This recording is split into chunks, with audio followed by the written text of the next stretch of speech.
Assalamualaikum dan salam keluarga Malaysia. Bersama saya Nur Hazimah Radik dalam Berita Pagi Sabah edisi Ahad 19 Jun 2022. Kita mulakan dengan berita ini.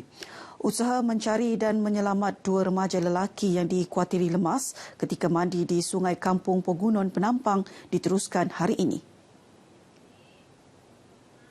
Dalam kejadian kira-kira 4 petang semalam, kedua mangsa bersama 4 lagi rakan mereka mandi di sungai berkenaan sebelum dilaporkan hanyut akibat air deras. Saya nampak kawan saya yang 2 orang lagi kan, terbawa arus sudah. Saya mau try kasih selamat 1 orang tuh.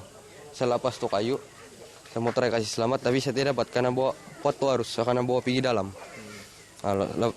Sebelum saya akan bawa arus tuh saya nampak lagi dorang 2 lah keluar kepala, dorang try pergi siring lah, tarik begitu. Saya termasuk dalam sudah, terminum air sudah. Saya try gini, saya try keluarkan diri lah. Lepas tu keluar kepala saya ambil nafas, saya laju-laju berenang pergi tepi. So actually sungai yang tempat mereka mandi tadi itu adalah sungai yang cetek. Tapi disebabkan hujan yang turun daripada sebelah gunung, sebelah bukit sana, menyebabkan kepala air. So kepala air ini menurut daripada mangsa punya statement, dorang tidak dengar kepala air itu datang. Jadi saya nasihatkan kepada mereka yang berada di tepi-tepi sungai sentiasa berwaspada, terutama sekali musim sekarang ini. Sebelah petang hujan dan terutama sekali yang berlaku pada hari ini ada berlaku kepalas air. Ini berbahaya. Sabah memperuntukkan 2,000 kota ujian saringan mamogram secara percuma kepada golongan wanita di negeri ini. Setakat Mei tahun ini, 1,500 ujian telah digunakan di bawah kendalian Lembaga Penduduk dan Pembangunan Keluarga Negara LPPKN. Menurut Menteri Pembangunan Masyarakat dan Kesejahteraan Rakyat, Datuk Syahilmi Yahya, saringan kesihatan yang diberikan itu termasuk ujian tahap kolesterol dan bacaan gula dalam darah. Dalam 7 bulan berbaki pada tahun ini, kita ada lebih kurang 500 kota lagi untuk dipenuhi. Dan boleh ditambah mengikut permintaan respons daripada rakyat kita. Jadi itulah kita alu-alukan dan kepada NGO kebajikan yang ada di luar sana, kita alu-alukan kerjasama dengan LPPKN untuk kesejahteraan kesihatan rakyat kita. Beliau berkata demikian kepada media selepas meninjau program ujian saringan kesihatan anjuran LPPKN dengan kerjasama NGO perpaduan di Kota Kinabalu. Datuk Syahilmi yang berbangga dengan sambutan menggalakkan terhadap program berkenaan turut menyifatkan golongan wanita kini mempunyai kesedaran yang tinggi terhadap gaya hidup sihat.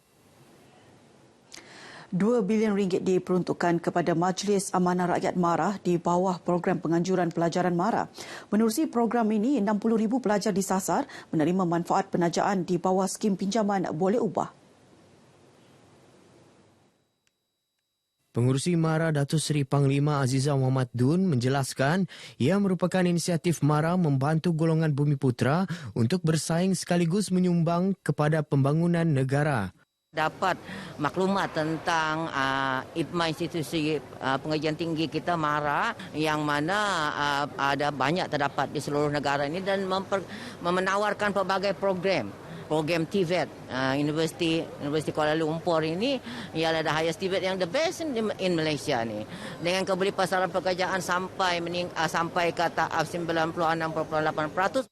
Katanya kemudahan pinjaman pelajaran yang disediakan MARA di pelbagai peringkat pengajian memberi peluang kepada pelajar cemerlang, terutama golongan berpendapatan rendah B40, menyambung pengajian di institusi pendidikan MARA dan institusi pendidikan tinggi awam IPTA atau swasta IPTS.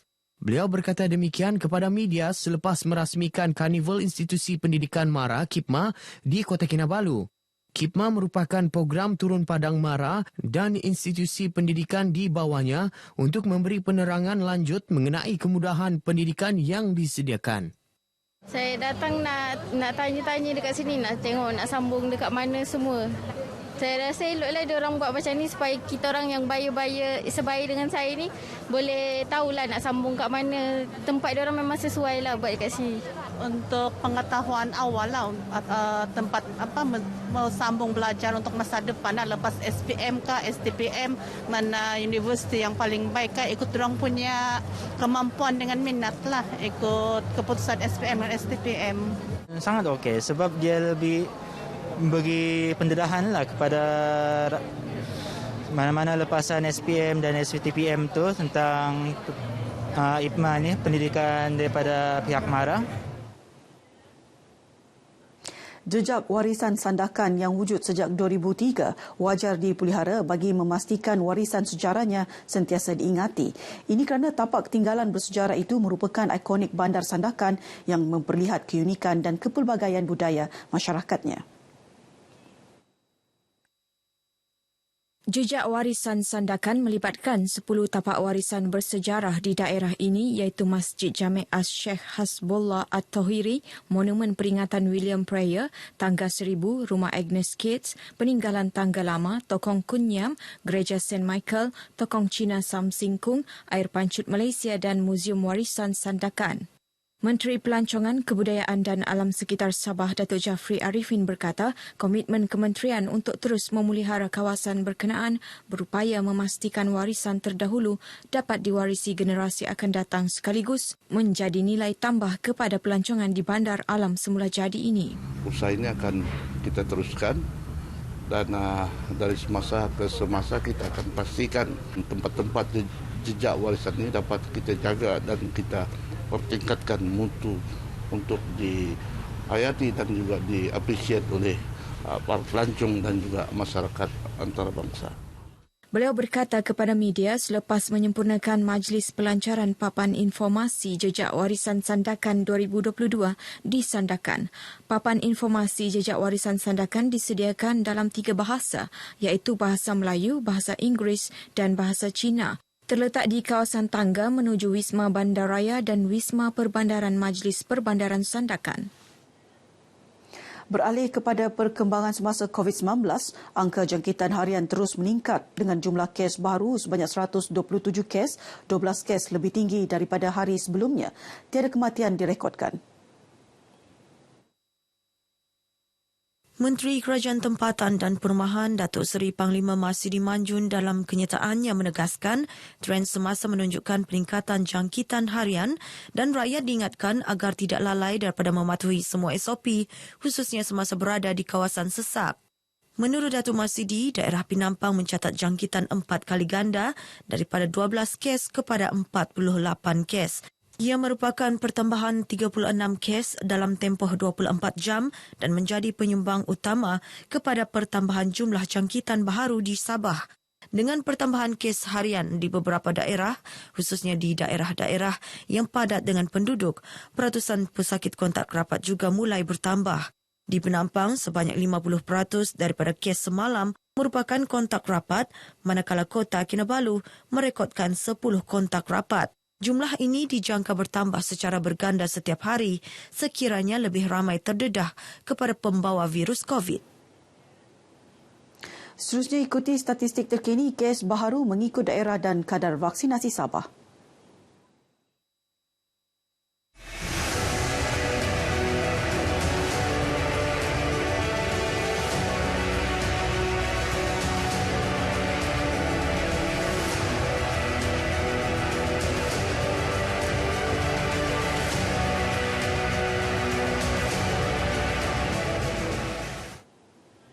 Pejabat Dewan Undangan Negeri Apas memperuntukkan RM200,000 bagi kerja baik pulih rumah penduduk kurang berkemampuan.